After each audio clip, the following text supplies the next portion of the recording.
sí hay seres antropomorfos, sí hay zoomorfos, también hay fitomorfos, también hay mitogramas. Es decir, cuando vemos varios elementos juntos, es que están llevando a cabo es una escena de algún ritual o alguna,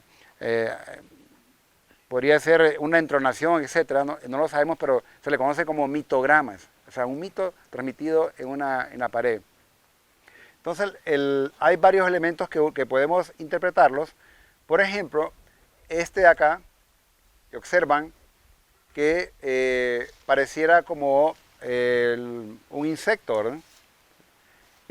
Lo que ustedes les comentaba, este insecto es un insecto endémico. Es una especie de mosca que que hay solo en la zona. Lo que hace esta mosca es que a uno lo pica y pone los huevecillos dentro y resulta que los huevecillos, la cría se alimenta con la carne. Entonces la gente tiene que hacerle incisiones acá para que... Parecido un tórsalo, pero el tórsalo es más fácil porque le saca, pero el otro sí hay que hacer incisiones. La cuestión es que igualmente se llevan en lugares altos, cuando hay gente y todo, son insectos muy, pero muy tímidos, por así decirlo, ¿no? Pero creemos que probablemente están representando este insecto, pero hay otra interpretación antropológica, que estos ojos representan los ojos de Tlaloc. ¿Quién es Tlaloc? El que tiene que ver con la sangre, con el sacrificio, con la guerra, y también un poco con la muerte, que son como... ¿ah? Agua también, ¿verdad? También con el agua, sí, claro. En México, por ejemplo, la relaciona con el agua. Entonces Tlaloc es una deidad muy temida por los mesoamericanos y exclusivamente por los mayas, que lo representan en diferentes esculturas. Puede ser una interpretación antropológica y arqueológica, pero pueden observar acá, por ejemplo, esta otra figura, que pareciera como una especie de un anfibio, ¿verdad? Una rana, un sapo, no lo sabemos, pero tiene, en su tocado tiene una especie de plumas. Les decía que esas líneas hacia arriba, representan lo que es pluma, ¿verdad? Y vemos que está una representación que pareciera que es un ser humano que se está transformando en una rana, o viceversa, una rana en un ser humano. Es esa figura que se le conoce como antroposomorfa. Esa transformación que muchos de ellos la practicaban, pero a nivel mental. Recordemos que en este lugar hubo un trabajo de investigación de la botánica del sitio y encontraron un tipo de hierba que los antiguos consumían y producían alucinaciones, lo que se llaman sustancias psicotrópicas, ¿verdad? Que, claro, en ese momento posiblemente ellos pues miraban o se sentían, no lo sabemos, y algunas veces algunos han comentado que también usaban los famosos cigarros ecológicos, ¿verdad? Para poder entrar en comunicación con sus deidades. Es decir, estas sustancias psicotrópicas eran utilizadas básicamente para transformarse. Representa o está casi en la parte central del abrigo o de la pared. Y aquí aparecen una serie de figuras geométricas, ¿verdad? Podemos observar acá, y abajo aparece como una especie de un gusano fragmentado. Lo vemos acá, y es muy representado el gusano fragmentado en toda la iconografía de lo que es el arte rupestre, ¿no? Lo podemos observar acá, están sus ojos, su boca, ¿verdad? Y el gusano que se va transformando. Cuando vayamos a las siguientes abrigos rocosos, vamos a encontrar que el gusano ya tiene incluso hasta cola, y al final tiene una especie de plumas, ¿verdad? Se transforma. Y así, básicamente, se puede observar las diferentes figuras geométricas. Algunas, incluso aquí, la asocian como con una especie de tortuga, depende del ángulo que la miremos, en esta parte de acá, y que la tortuga tiene que ver mucho con también el tema astronómico, ¿no? Creo que el maestro Eduardo ha trabajado un poquito también esa temática, ¿no? De la tortuga y esa representación mesoamericana. Entonces prácticamente y este personaje que está acá, miren, siempre vamos a encontrar personajes con una actitud de adoración, que levantan sus manos. Otros interpretan que van cayendo al vacío. Pero en la otra zona vamos a encontrar estos mismos personajes que van cayendo hacia el vacío, pero hacia abajo, es decir, van boca abajo. Entonces, pareciera que van yendo a lo que es el inframundo, o sea, la muerte. Vamos a encontrar bastantes representaciones de estos personajes, al igual también de animales. Entonces, es probable que en este abrigo de acá hacían sus rituales especiales los líderes de este lugar, y luego después hacían otros rituales de tipo público. Ellos tenían ese tipo de tradición o de hacer rituales solo para un grupo determinado, para la familia, y luego después era parte del pueblo. Si ustedes observan todo el camino, en medio, aquí estamos entre un cañón, ¿verdad? En medio atraviesa lo que es una pequeña quebrada, que en la época de invierno se mantiene constantemente con agua. Entonces van a ver ustedes que se repite también ese patrón de la fuente de agua. Cuando vamos a tener la oportunidad de subir a la parte más alta, y ahí ustedes van a poder ver el cañón que se marca muy bien. Y hay también estudios que ellos cultivaban o trabajaban o explotaban lo que es la abeja, las abejas que no tienen aguijón, donde sacaban miel. Siempre en los cañones, como este tipo, las abejas, ¿verdad? Las abejas planean, porque lo que están haciendo es solo traspasando el cañón. Entonces se dice que ellos tenían su forma de poderlas obtener o poder criarlas, por favor. Y eso pues no ha sido representado en ninguna de estas esculturas o estas incisiones, pero sí lo hacían, y era una tradición también de Mesoamérica.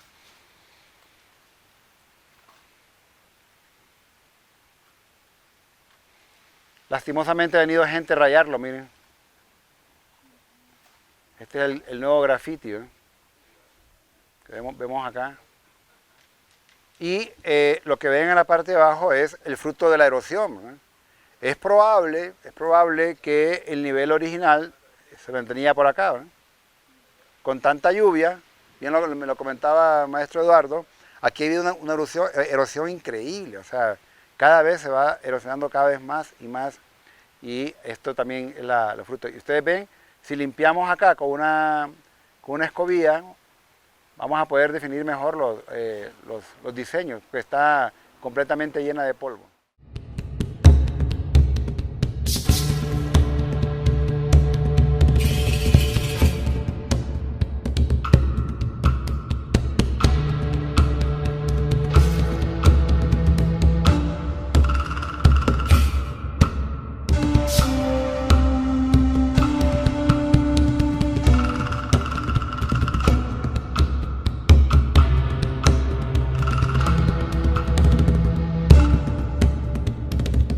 Como les decía el profesor Arnulfo, pues soy del Departamento de Arqueastronomía. Nosotros pues lo que tratamos de estudiar es la relación entre fenómenos astronómicos y algunos rasgos de las culturas del mundo. En este caso pues lo que queremos estudiar es algunos de los fenómenos que tenemos, bueno, el fenómeno que tenemos del arte rupestre y su relación con fenómenos astronómicos. Pero aquí, bueno, me pueden preguntar, ¿y aquí no hay nada, no se puede ver el cielo? Empezando por ahí. Bueno, la verdad es que sí, en ciertas ocasiones. A esta cueva se le llama la cueva del chamán de forma popular. De repente pues tiene algún trasfondo, alguien sabe de que existió algún chamán que vivió aquí, esa es una de las teorías que se manejan, y resulta que este chamán realizaba, como todo buen chamán, viajes astrales, utilizando las sustancias psicotrópicas que decía el profesor Arnulfo también, y entonces creía ver ciertas cosas. Estos viajes astrales, bueno, para poder comprenderlos, por qué los hacían, tenemos que saber un poquito acerca de lo que es chamanismo. En el chamanismo, el cosmos, todo el universo está compuesto de 3 niveles, ¿verdad? El inframundo, la tierra y el cielo. Y hay una sola, bueno, no sé cómo llamarlo, sustancia, objeto, no sé, pero es un concepto de que es algo que une estos tres niveles, el inframundo, tierra y el cielo. Ellos lo miraban en el cielo, en la estrella polar, por ejemplo. Miraban que todas las estrellas giraban, daban vueltas alrededor de esa estrella polar. Entonces decían, allá en el cielo vemos este eje del mundo. En la tierra, pues, habían lugares que ellos destinaban específicamente para eso. De alguna manera los volvían santos o sagrados esos lugares. Y creemos que es uno de ellos.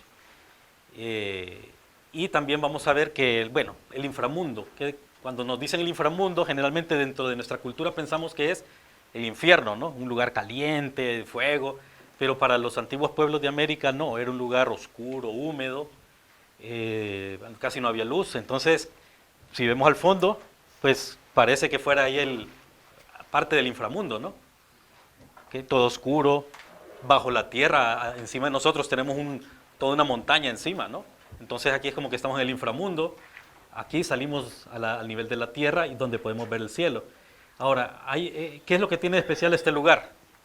Que aquí se manifiestan los tres niveles al mismo tiempo. Estamos en el inframundo, vemos la tierra allá afuera y de alguna manera el cielo se tiene que manifestar aquí. ¿Cómo es eso? Bueno, pues a través del arte rupestre. ¿Cómo lo sabemos? En Norteamérica muchos chamanes también hicieron arte rupestre y dejaron algunos rasgos o petroglifos que tienen relación con fenómenos solares. Cuando es, por ejemplo, solsticio de verano, solsticio de invierno o equinoccio, resulta que el sol en ciertas horas del día proyecta su luz dentro de alguna cueva o un arte rupestre. Y entonces ahí es donde se manifiesta el cielo. ¿Y qué más sagrado en el cielo que el sol? Que pasa a través de la tierra y llega al inframundo. Entonces, aquí también vemos rasgos similares a esos que están en Norteamérica. Vemos aquí una espiral. En Norteamérica se ha visto que las espirales tienen esa característica de que ahí se manifiesta el sol, la luz del sol. Allá tenemos otra. Aquí tenemos círculos concéntricos que también son un reflejo de donde el sol se manifiesta. Y bueno, entonces les decía yo, solsticios y equinoccios. Es cuando el sol alcanza sus puntos máximos hacia el norte o hacia el sur en sus salidas. El equinoccio es el punto medio. El equinoccio de verano, pues creemos que es ahí donde se manifiesta. Resulta que el sol, aquí estamos viendo hacia el este directamente, la salida de esta cueva, allá es el este. Entonces, cuando el sol sale más al norte, es decir, el solsticio de verano, es más al norte, es más por allá, resulta que cuando sale, de alguna manera con el techo forma una especie de, se forma como una especie de algo que delinea, ¿verdad? Que no deja pasar la luz del sol, solo deja pasar la luz del sol entre el borde del techo y el borde de la montaña que vemos ahí. Y entonces la hipótesis que tenemos es que ahí vamos a ver una especie de navaja de luz, es decir, vamos a ver que empieza a aparecer por aquí un borde de luz en la salida en el solsticio de verano. En el equinoccio, sale el sol exactamente por el este, entonces vamos a ver que ese borde viene a dar hasta acá. Esa es nuestra hipótesis. Y esas fueron las únicas dos que logramos identificar, cuando es solsticio de verano y equinoccio. En el solsticio de invierno, pues no sabíamos de todo este montón de cosas que están por acá, cuál podría ser. Ahora, ¿cómo supimos que estos tenían que ver con solsticios? Bueno, nos pusimos ahí, sacamos las alineaciones, vimos la ruta del sol, trazamos la ruta del sol por donde debería salir, y entonces vimos que teóricamente debería de ocurrir el fenómeno este que les menciono, ¿no? De las navajas de luz. Entonces, en el solsticio de invierno no sabíamos. El solsticio de invierno del 2022, ¿verdad? Vinimos con el profesor Pastrana, nos pusimos aquí con cámaras ahí, y nos pusimos a ver, esperamos de que estuviera libre de nubes aquí, porque aquí casi siempre pasa nublado, pero esa vez pues estuvo bien claro, vinimos y efectivamente comprobamos que aparecía una especie de navaja de luz. ¿Dónde? Aquí, ¿ven? En esta de acá. Vimos que aparecía como una línea de luz que pasaba exactamente por en medio de esta como cuadrado, estos dos como cuadrados que tienen un centro común. Entonces, resulta que no solo eso, sino que se delineaba el borde de la montaña también. Entonces vimos que venía el borde de luz por acá y salía por acá. Entonces, muy interesante la experiencia. Pudimos comprobar entonces que tenemos un marcador de solsticio de invierno. Ahora nos falta comprobar, ¿verdad? Tenemos que venir un día de equinoccio aquí y tenemos que venir un día de solsticio de verano por allá. Así que todavía, como decía el profesor Arnulfo, todavía no se ha publicado. ¿Por qué? Porque tenemos que comprobar todavía dos hipótesis más, que son estas otras, ¿no? Que como les decía, en Norteamérica sí se sabe que cuando hay espirales o círculos concéntricos, por ahí salen los bordes de luz, hay como navajas de luz, que nosotros, como les digo, ya comprobamos que ocurren aquí. Entonces, ese es lo que les comentaba en un principio, la manifestación del dios solar a través de sus rayos que entran aquí dentro de esta cueva, que es el inframundo, pasando a través del mundo terrestre, que también estaba representado por nosotros los que venimos a observar, ¿no? Los habitantes de la Tierra, venimos al inframundo y ahí está el cielo manifestándose a través de la luz del sol. Entonces, este era un lugar que, como les decía, es el eje del mundo, es el centro del mundo, por tanto es un lugar sagrado, porque se manifestaban los tres niveles del cosmos. Entonces los chamanes seleccionaban lugares especiales como este para venir a realizar rituales, para venir a hacer sus viajes trascendentales. No lo hacían allá en medio de todo el público, sino que lo venían a hacer a lugares especiales para tener mayor concentración, etc. Así que ese es el trabajo que hemos realizado acá. Y bueno, pues ya el tipo de eventos, por ejemplo, ¿qué relación tiene esto con esta espiral que tenemos por acá? No lo sabemos, como les decimos, está muy sujeto a interpretación, pero de repente puede que simbolice algo, ¿no? Si yo veo que aquí está el borde de la montaña y veo que aquí, esa es mi apreciación personal, ¿verdad? No es que así sea o haya una teoría. Pareciera como que este personaje estuviera de alguna manera a punto de golpear o decapitar a esta persona, no sé. Esa es mi apreciación, ¿verdad? Eso está por demostrarse. Habría que estudiar más acerca de la cultura y si hacían sacrificios aquí y si ocurrían de repente allá, porque, como les digo, aquí se marcaba perfectamente el borde de ese cerro, tal como lo vemos ahí, y en la parte de arriba pues aparecía esto, aquí como que encima del cerro estaban estas personas. Así que bueno, ese es parte del trabajo que hemos realizado, tenemos que todavía terminar de confirmar. Entonces el equinoccio de este año, que es el 20 de marzo, esperemos que esté claro, que no hayan frentes fríos o nubes o lluvias, y así podamos venir tempranito y ver el amanecer y ver comprobar si aquí efectivamente aparece una navaja de luz, ¿verdad? Entonces, en eso estamos trabajando ahorita, en arqueoastronomía. Si logramos, pues, yo digo que con que se compruebe que aquí aparece una navaja de luz así con esta forma, pues yo creo que ya es más que suficiente, ¿no? Tener dos. El tercero, pues lo más probable es que también ocurra algo similar y ya podemos publicar un trabajo ya más sólido, ¿no? Entonces, no sé si tienen preguntas. ¿Y esos Ajá. que están ahí, por ejemplo? ¿Cuáles? Puede ser como que iba pasándose una ¿Estos? navaja, ¿sí? No sabemos.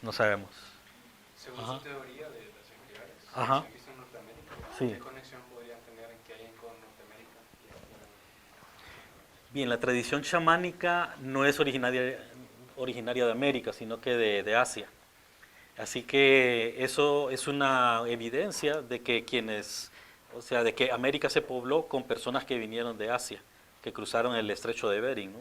Entonces eso vendría a ser una evidencia de que tradiciones que ya existían allá se siguieron difundiendo aquí en toda América, ¿no? Bueno, por eso es que es una de las teorías más aceptadas. Tenemos chamanes aquí, los mayas es un pueblo regido por chamanes también, y en todos los pueblos americanos se observa eso. ¿Un comentario? Es posible, Ajá. agregando lo que decía el maestro Rodas, es posible también que, y lo hemos visto en nuestras clases, de que esos que llegaron acá, que pasaron por el estrecho de Bering, ¿no? Eran cazadores inferiores, y casi que no traían estas costumbres, que las adquirieron en América, ¿no? O sea, de una u otra forma, que fueron subiendo diferentes estadios, porque ya ver todo esto, lo que ustedes miren, este tipo de arte, pinturas, petrolíferos, esto es, vamos a decirlo así, un desarrollo de avanzada, por lo menos en ese momento histórico. ¿No? Exacto. O sea, eso es como era lo último, una capacidad de abstracción, de poder sacar de su mente una idea, un mito, etcétera, una cosmovisión y poderla plasmar en una pared de esto. Y todavía lo que usted planteaba, ¿no? Es decir, de que le sirve no solo de ritual, etcétera, sino que también como una utilidad. Porque la utilidad finalmente, ¿cuál va a ser? Una utilidad agraria o una utilidad visual. Sí, sí, o sea, los chamanes eran, no los veamos como que eran solo brujos, ¿verdad? Como el concepto que tenemos. Ellos eran personas que resolvían problemas. Y si recordamos o si conocemos un poco de las culturas de los pueblos americanos, los problemas eran infligidos por espíritus. Entonces, ¿dónde habitaban estos espíritus? Vivían en el cielo, vivían en el inframundo. Entonces lo que había que hacer era ir a visitar a esos espíritus y para eso ocupaban los viajes trascendentales, realizaban esos viajes y tenían que trasladarse al cielo o al inframundo a través del único camino conocido. ¿Cuál era el único camino conocido hacia el cielo o hacia el inframundo? El eje del mundo. ¿Y dónde se manifestaba el eje del mundo? Aquí, en estas figuras. Esta y la otra que vemos por allá. Sí, esta. Entonces, esas son manifestaciones del eje del mundo. Aquí, entonces, por eso es un lugar sagrado. Porque aquí era donde se manifestaba todo el cosmos y así lo visualizaban ellos. Y el chamán pasaba aquí y realizaba sus viajes. Y me imagino que de repente en sus viajes astrales, él venía y sentía la inspiración de hacer eso. De empezar a dibujar, miraba cosas y las empezaba a dibujar. Y adquiría conocimiento, y ese conocimiento le servía después para resolver los problemas de la comunidad. ¿Qué hacer cuando había sequía? ¿Qué hacer cuando alguien se enfermaba? ¿Qué hacer cuando alguien lo picaba la mosca que decía el profesor, verdad? Entonces, ese es el propósito, ¿no? de los chamanes, resolver problemas. Y parte de resolver problemas era buscar lugares donde ellos realizaran viajes astrales para comunicarse con los espíritus. Y aquí era uno de esos lugares donde ellos sentían que podían viajar al cielo o al inframundo. Allá no podían hacerlo, ni por allá, mucho menos en la tribu. Era aquí. Un portal, ¿no? Este era un portal, exacto, hacia el mundo espiritual del cielo o del inframundo. Desde ahí que viene lo sagrado de esto, ¿no? Y el arte rupestre pues vendría a ser como un derivado de eso, ¿no? De que él miraba cosas y entonces sentía la inspiración de venir y empezar a dibujar, a hacer cosas. ¿Ok? Para que tengan una idea de la comunidad, o del asentamiento, ¿verdad?, de la población, se encontró cerámica allá donde dejamos el bus. Donde vieron todas esas casas, pues ahí se cree que ahí es donde estaba la tribu, ¿verdad?, inicialmente. Y el chamán viajaba hasta acá a hacer sus viajes, ¿verdad? Exacto. Y el que necesitaba alguna solución de problemas, pues tenía que realizar ese viaje hasta acá, a visitarlo, hasta donde el chamán, que él vivía aquí. Ajá.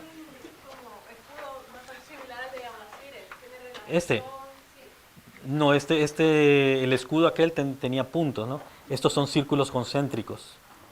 Hay varios círculos concéntricos. Y entonces, como les decía, los círculos concéntricos se asocian con fenómenos solares. Entonces, allí es donde debería aparecer una navaja de luz que tenga una forma así como esto, como una V, que venga a aparecer aquí al centro, justo a la salida del sol. Y una vez que ya sale el sol, entonces ya se empieza a mover esa V para acá y ya desaparece, ¿verdad?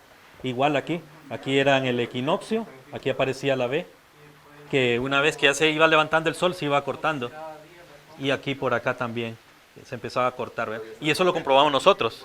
Aquí tenemos el video, aquí lo tengo con el celular que ando, lo tomamos con el profesor Pastrana y donde se mira el video, estamos nosotros ahí tranquilos y de repente vimos como que empezaron a aparecer así lucecitas, que realmente eran las hojas de los árboles. Empezaron a aparecer como lucecitas y de repente ya se miraba bien claramente la luz. Una línea de luz que empezaba aquí.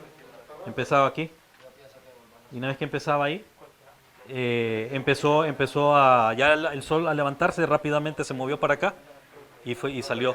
Y entonces miren, ahorita que estamos a mediodía, ya ha pasado mediodía y ya no entra la luz del sol, solo en la mañana.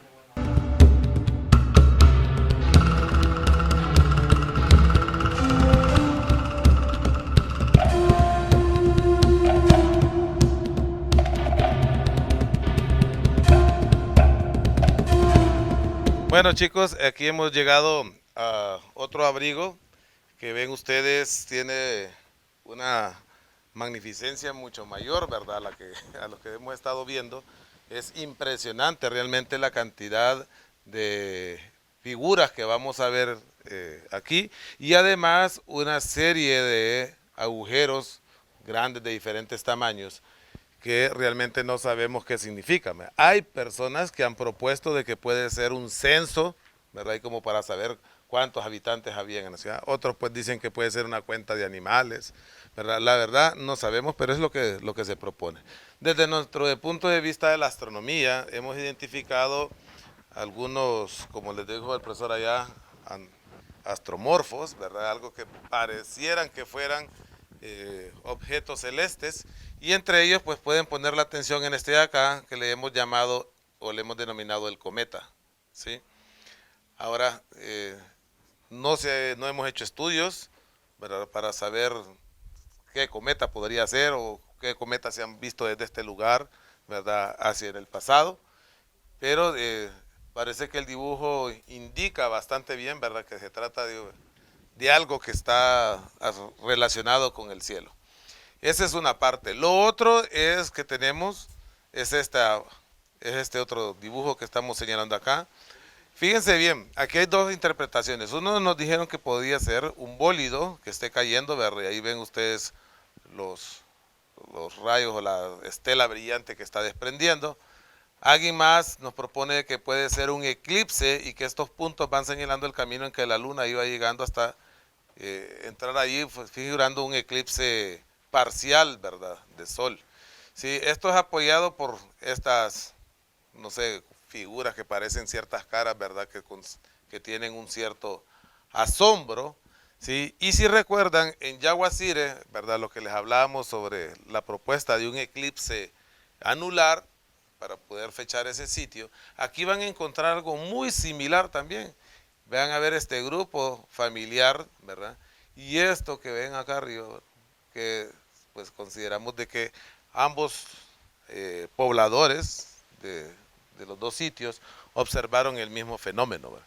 Ahora, comprobarlo está algo difícil, pero es esa propuesta que tenemos, ¿verdad?, en ese momento. Eduardo.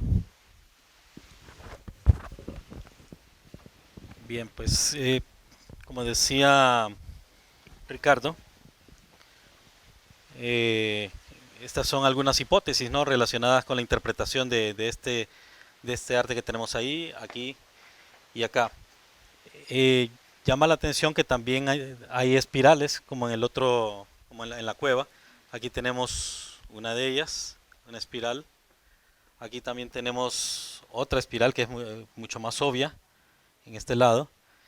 Y pues también hace falta tomar datos, hacer estudios al respecto sobre qué realmente representan. Significarán también lo mismo que Norteamérica y que las hipótesis que hemos puesto allá, ¿no?, en la cueva. Entonces, es bien interesante este abrigo de allá hasta porque es muy rico.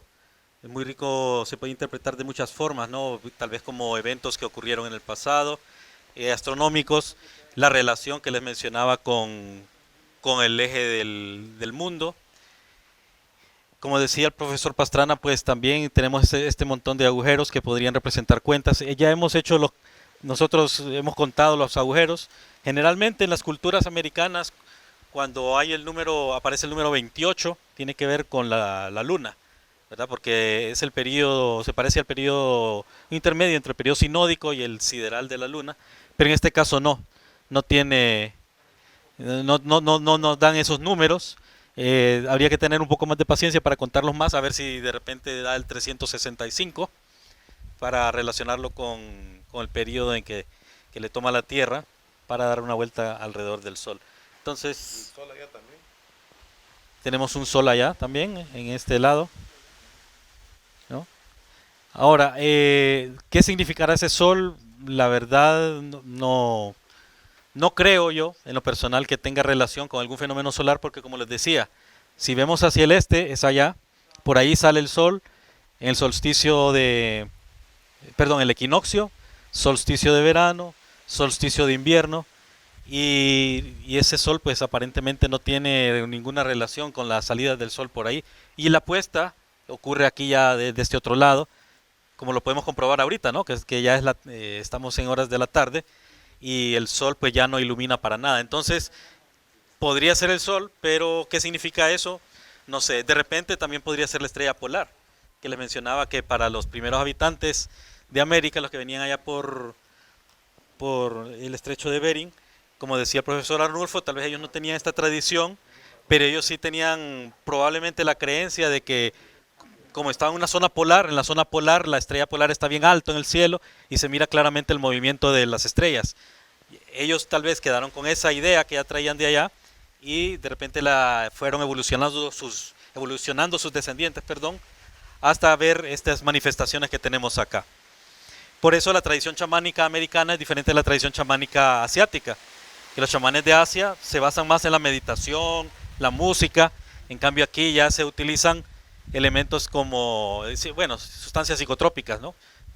Yo sé que muchos de ustedes tienen muchas preguntas, como bien lo comentábamos, hemos comentado con los maestros, pero lo importante es intentar pues descifrar este gran acertijo, porque es un acertijo de la edad de piedra, ¿no? Un acertijo ancestral, pero sí, cada uno de estos elementos decorativos pueden encontrar monos. Por ejemplo, hay un mono que aquí es simbólico, que es el que tenemos allá, miren, este mono. Si ustedes ven, tiene también una especie como de pluma, ¿verdad? Y ese mono, en la forma en la que va, obviamente va caminando en forma erguida y va casi como corriendo, ¿no? Así lo hacen los monos cuando caminan en forma erguida. Hay una serie de elementos interesantes, animales, por ejemplo, como este, que va como cayendo hacia abajo. Tenemos otro tipo probablemente una especie de un perro o un coyote, ¿verdad? Este es también interesante para nosotros los ilustradores porque está marcando como un personaje que va cayendo al inframundo, al mundo de los muertos, ¿no? No está en señal de adoración. Y vamos a ver por acá, tenemos este animal que probablemente algunos lo asociaban con un jaguar, pero realmente aquí no hay jaguares, por lo menos no creemos. Pero lo interesante es que este mamífero tiene unas manchas en su cuerpo, pero también tiene un animal dentro, que es este que ven acá ustedes, ¿no? En el arte hay una técnica que se llama la técnica de la transparencia, que los niños dibujan el río o el mar, pero también dibujan los peces, ¿no? Entonces, aquí lo vemos aplicada esa técnica.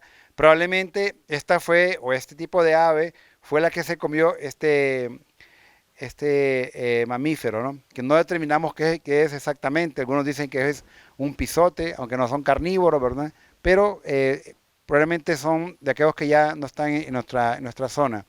Y prácticamente o cada uno de los diseños es un diseño que nos habla acerca de adoraciones. Están adorando. Acá incluso vemos muy marcado lo que es la justaposición de un mural sobre otro. O sea que terminaron uno, pasaron el tiempo, hicieron otro.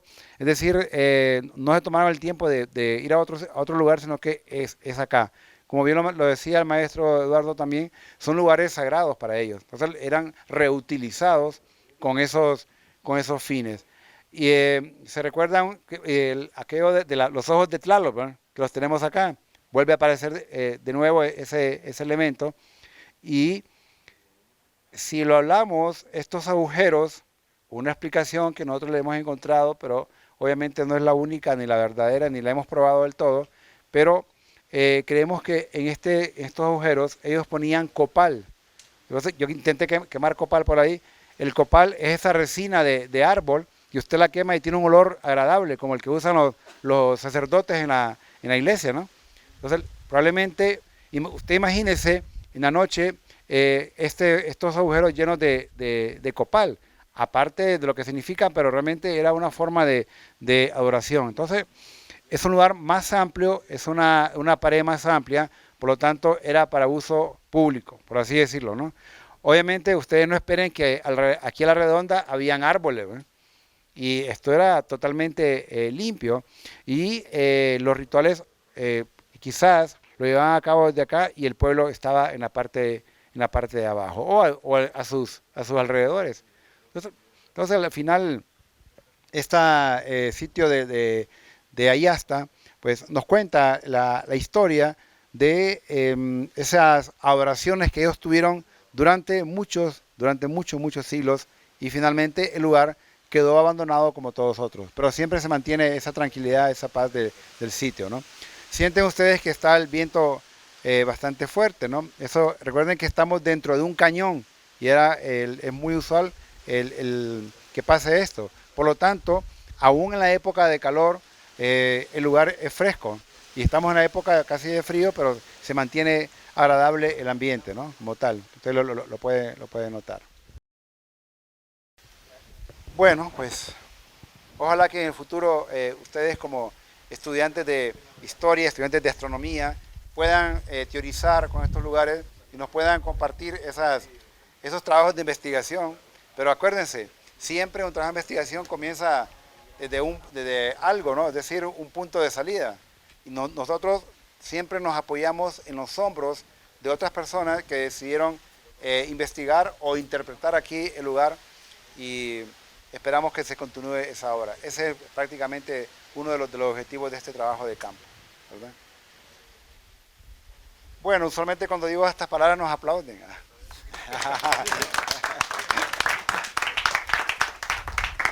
Vamos a hacernos una foto ya, la obligatoria, ¿verdad? Es probable, miren, es probable que alguno de ustedes nunca más vuelva acá. Es probable, ¿verdad? Pero ya fueron tocados por el espíritu de nuestros ancestros, ¿verdad? Que estuvieron acá. Yo creo que de los casi 2 millones de habitantes que hay en Tegucigalpa, ustedes son seres privilegiados que pueden decir, yo anduve donde estuvieron mis ancestros, lo pueden decir, ¿verdad? 1%, 2%. Exacto, más, sí. Entonces en ese sentido, pues, siéntanse orgullosos y orgullosas que esto es un lugar muy, pero muy importante. Y mientras exista, ¿va? Porque una vez trajimos a un ingeniero, venía para acá, le dimos jalón, le dimos un carro y ¿a qué viene acá? No, me dice, es que yo estoy trabajando en la pavimentación de la carretera y necesitamos piedra. Querían poner dinamita acá, ¿qué les parece? O sea, es que nos enteramos. Claro. Entonces, este es patrimonio nuestro, esto nos pertenece, es de ustedes, cada uno de ustedes, ¿verdad? Hay que protegerlo, eso es muy importante.